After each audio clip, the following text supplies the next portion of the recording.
Hello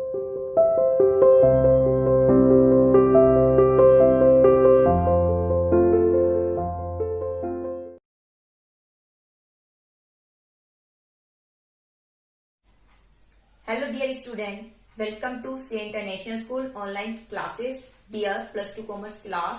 Today we will discuss about unit 6 staffing and topic external source. इससे पहले हमने discuss कर लिया है इंटरनल सोर्स क्या है, क्योंकि स्टाफिंग यानी व्यक्ति को लगाने के लिए हमें पहले सोर्स पता होना चाहिए कि हमें किस सोर्स से व्यक्तियों को अपॉइंट करना है। व्यक्ति संस्था में से ही अपॉइंट करना है या संस्था के बाहर से हमें व्यक्तियों को अपॉइंट करना है।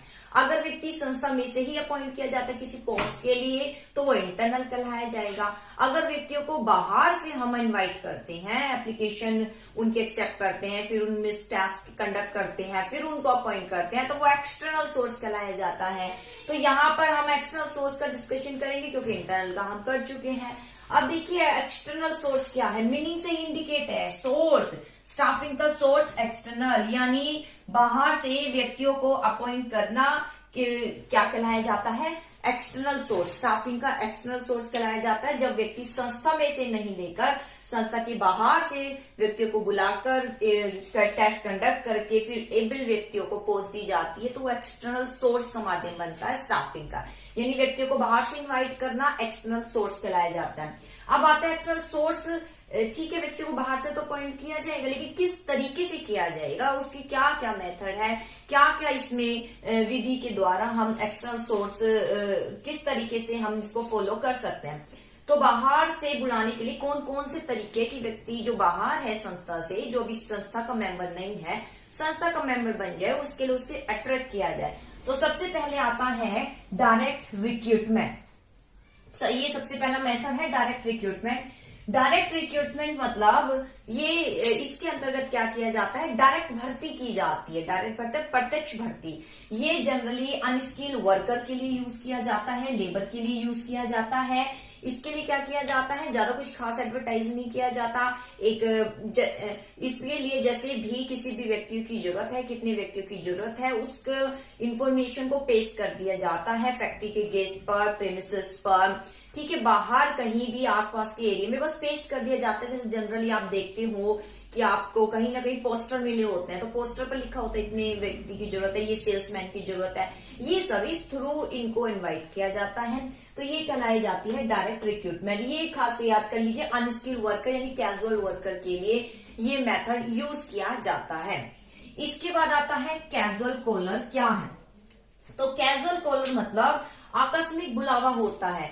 इसमें क्या होता है, कुछ टैलेंटेड जो ब्रिलियंट व्यक्ति है, काफी जो टैलेंटेड व्यक्ति है, वो क्या करती है, टाइम टाइम पर अपनी एप्लीकेशन किसको सेंड करते रहते हैं, एक अच्छी रेप्यूटेड संस्था को अपनी एप्लीकेशन सेंड करते रहते हैं, अपने डेटा सेंड करते रहते हैं, अपने रिज्यूम सेंड करते रहते हैं। किस पर्पज से, इस पर्पज से कि जब भी कभी जरूरत होगी व्यक्ति की, कभी कोई वैकेंसी निकलेगी तो हमें इनवाइट किया जाए। ये केवल जो टैलेंटेड व्यक्ति है वो ही, जो अच्छी गुडविल वाली संस्था होती है वहां पर ये ऐसा माध्यम यूज करते हैं। समय समय पर इनको एप्लीकेशन भेजते रहते हैं, इनको इंटीमेट करते रहते हैं अपने बारे में, ताकि जब भी जरूरत हो संस्था को तो क्या करती है, उनके पास एक डेटा आ जाता है इन व्यक्तियों का। फिर संस्था क्या करती है, इन डेटा में से ही जो लगते हैं व्यक्ति कि हमें बुलाने रिक्रूटमेंट के लिए यानी इंट्रो के लिए बुलाना चाहिए, अपनी संस्था के एबल समझते तो उनको बुला लिया जाता है। तो ये कहलाया जाता है कैजुअल कॉलर। ठीक है, कैजुअल कॉलर आकस्मिक बुलावा यानी अचानक ही बुलावा आ जाता है, आपको पता ही नहीं है,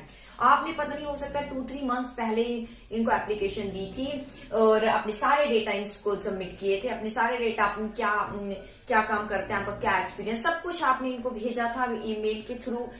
लेकिन अचानक 2-3 मंथ्स के बाद अचानक कॉल आती है कि हाँ जी आपको इंट्रो के लिए बुलाया गया, तो ये कहलाया जाता है आकस्मिक बुलावा। अचानक बुलावा आ गया जिसका आपको पता भी नहीं था। इसके बाद आता है थर्ड है मीडिया एडवर्टाइजमेंट। मीडिया एडवर्टाइजमेंट ये आजकल बहुत ही अच्छा माध्यम है, इसको काफी यूज किया जाता है। मीडिया तो आपको पता है, मीडिया एडवर्टाइजमेंट यानी टेलीविजन, मैगजीन, रेडियो, किसी के भी माध्यम से, न्यूज़पेपर के माध्यम से लोगों को क्या किया जाता है, इनवाइट किया जाता है, बताया जाता है वैकेंसी के बारे में, उनको बताया जाता है। हालांकि इन्फॉर्मेशन भी वहां गिवन होते कि कौन सी पोस्ट है, क्या एक्सपेक्टेड सैलरी है, क्या हम क्वालिफिकेशन चाहिए, ये सब गिवन होता है एडवर्टाइज में। ये किसके लिए यूज किया जाता है, ये जरूर आप अंडरलाइन कर लीजिए, higher and middle level. Higher और मिडल लेवल जॉब के लिए, मिडल लेवल व्यक्ति, मिडल लेवल जो पोस्ट होती है उसके लिए ये माध्यम यूज किया जाता है। इसके बाद आता है एम्प्लॉयमेंट एक्सचेंज क्या है। तो एम्प्लॉयमेंट एक्सचेंज जो है काफी अच्छा रूप उभर कर आया है आज के टाइम में।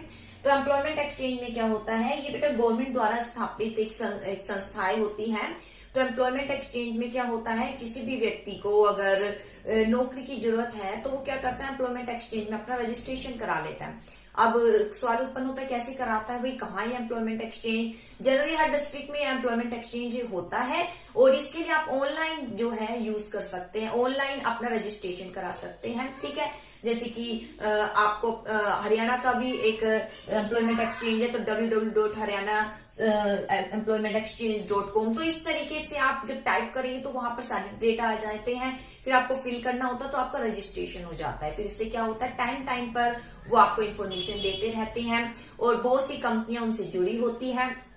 फिर जैसे ही व्यक्तियों की जरूरत होती है तो वहां जो संस्थाएं हैं, जहां संस्था जो एम्प्लॉयमेंट एक्सचेंज है वहां आपने ऑनलाइन रजिस्ट्रेशन करा लिया, आपका नेम दर्ज हो जाता है और कोई संस्थाएं है उससे जुड़ी होती है। जब भी जरूरत होती है व्यक्तियों को तो वो अपने डेटा भेज देती है कि मुझे इस पोस्ट के लिए व्यक्ति चाहिए। फिर एम्प्लॉयमेंट एक्सचेंज के जो व्यक्ति है वहां पर जो भी व्यक्ति सुटेबल लगता है उसकी लिस्ट भेज देता है कंपनी को और आपके पास इंफॉर्मेशन आ जाती है कि जैसे भी आपको इंटरव्यू के लिए बुलाया गया है। तो ये कहलाया जाता है एम्प्लॉयमेंट एक्सचेंज। और ये जनरली, ये जो याद कर लीजिए, टाइपिस्ट, क्लर्क एंड पियोन के लिए यूज की जाती है। इसके बाद आता है प्लेसमेंट एजेंसी। अब बेटा एम्प्लॉयमेंट एक्सचेंज, प्लेसमेंट एजेंसी में थोड़ा वही अंतर है। यहाँ ये तो गवर्नमेंट अफिलिएटेड हो गया और ये प्राइवेट संस्था होती है प्लेसमेंट एजेंसी। यहाँ पर आपका कोई खर्चा नहीं आता, लेकिन यहाँ पर आपको खर्चा पे करना पड़ता है प्लेसमेंट एजेंसी में। इसमें क्या होता है, जनरली ये ज्यादा भरकर रूप आता है आज के टाइम में, क्योंकि व्यक्ति को क्या होता है, जल्द ही जॉब चाहिए होती है, तो यहाँ पर बैठे रहना उसके लिए सफिशिएंट नहीं होगा, इसलिए वो इसकी हेल्प लेता है। यहाँ आपको थोड़ा कमीशन देना होता है।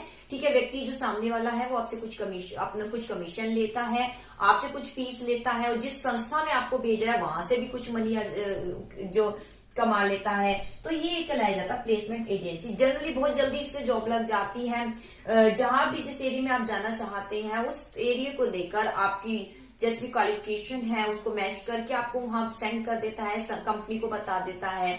तो इस तरीके से जॉब लगवाने का काम करता है। ये कौन से लेवल के लिए यूज किया जाता है, हाई और मीडियम लेवल के लिए, ये जरूर याद कीजिएगा।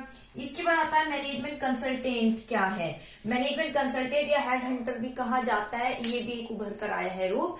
मैनेजमेंट कंसल्टेंट क्या है, ये कुछ संस्थाएं होती है जो खासकर मैनेजर ही अपॉइंट करती है। जैसे आप डिपार्टमेंटल मैनेजर है, प्रोडक्शन डिपार्टमेंट है, उसका मेन मैनेजर बनाना है तो उसके लिए क्या करती है, आप इसकी हेल्प ले सकते हो मैनेजमेंट कंसल्टेंट की, या हेड हंटर बोलते हैं। इसमें ये क्या होते हैं, बहुत ही एक्सपर्ट व्यक्ति होते हैं और अच्छे जो मैनेजर होते हैं, बहुत से जो मैनेजर हैं अलग अलग संस्थाओं के, इनसे जुड़े हुए होते हैं, इनके पास उनके डेटा होते हैं और ये उनको अपने से जोड़े रखते हैं। जैसे तब कभी भी जरूरत होती है अगर एक अच्छे मैनेजर की, एक डिपार्टमेंटल मैनेजर की, तो इनके ये आप इनसे कांटेक्ट कर सकते हैं और ये फिर आपको जो है वो व्यक्ति अवेलेबल कराते हैं। हालांकि आपकी ओर से भी कार्य कर लेते हैं, जैसे कि व्यक्ति को रखने का।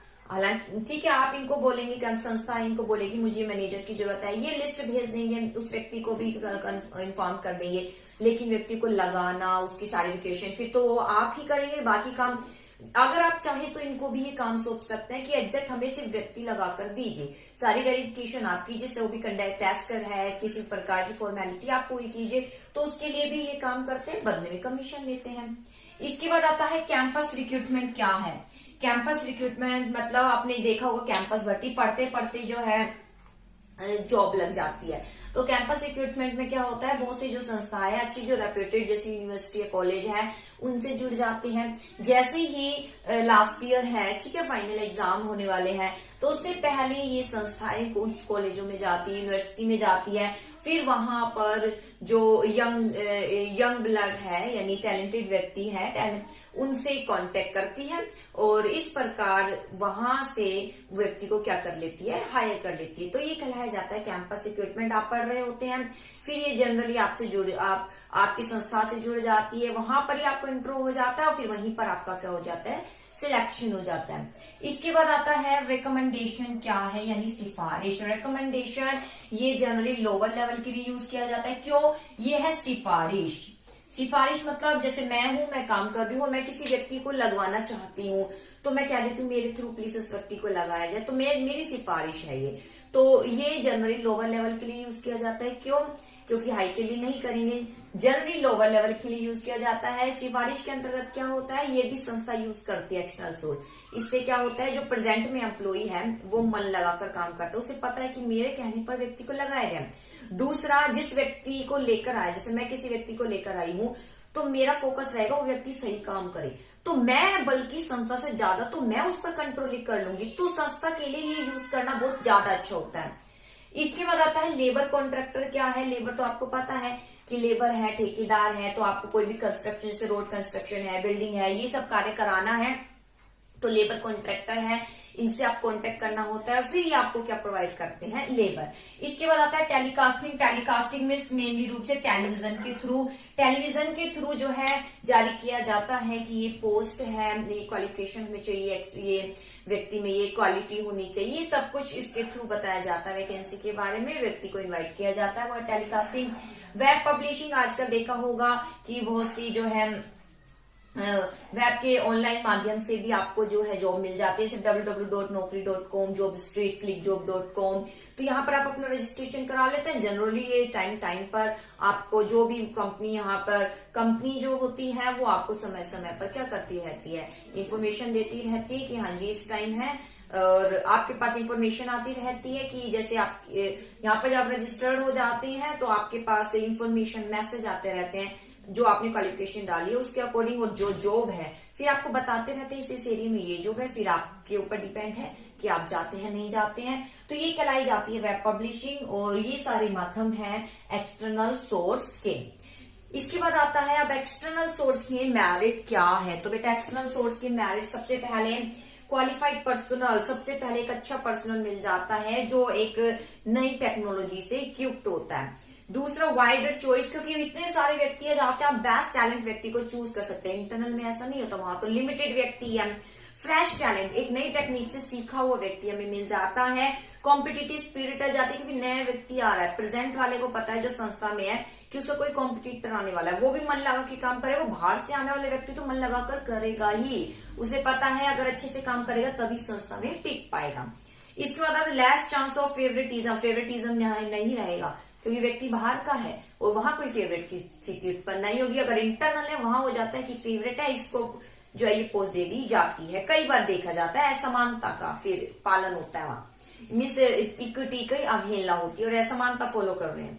लिमिटेशन या डिमेरिट्स क्या है, डिससेटिस्फेक्शन अमंग एग्जिस्टिंग स्टाफ ये चाहता है भाई हमारे प्रमोशन, अब उन्हें पता है प्रमोशन के लिए व्यक्ति बाहर से भी अपॉइंट हो सकता है, तो उनमें डिससेटिस्फेक्शन आ जाती है। लेंथी प्रोसेस, तो बेटा इतनी व्यक्तियों को बुलाया जाएगा, खर्चा किया जाएगा, टाइम वेस्ट होगा, टेस्ट कंडक्ट किए जाएंगे, फिर वो व्यक्ति आएगा, तो लेंथी है। कॉस्टली तो है, खर्चा तो आएगा एडवर्टाइजिंग पर।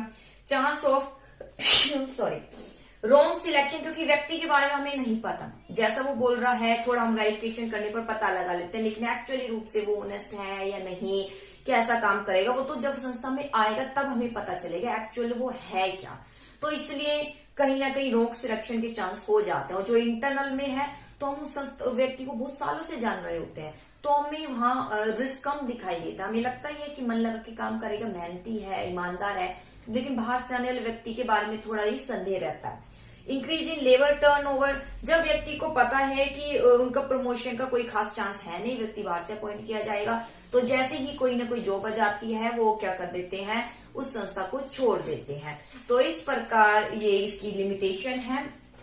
और एक्सटर्नल सोर्स के बारे में बता चुकी हूँ, आई होप आपको टॉपिक क्लियर हुआ होगा। लेकिन इससे भी ज्यादा अगर आप डिटेल पर जाना चाहते हैं तो बेटा उसके लिए आप क्लासरूम ऐप पर जो आपकी वीडियो है उसको शायद मैंने इसको 2 पार्ट्स में डिवाइड करके फिर समझाया है।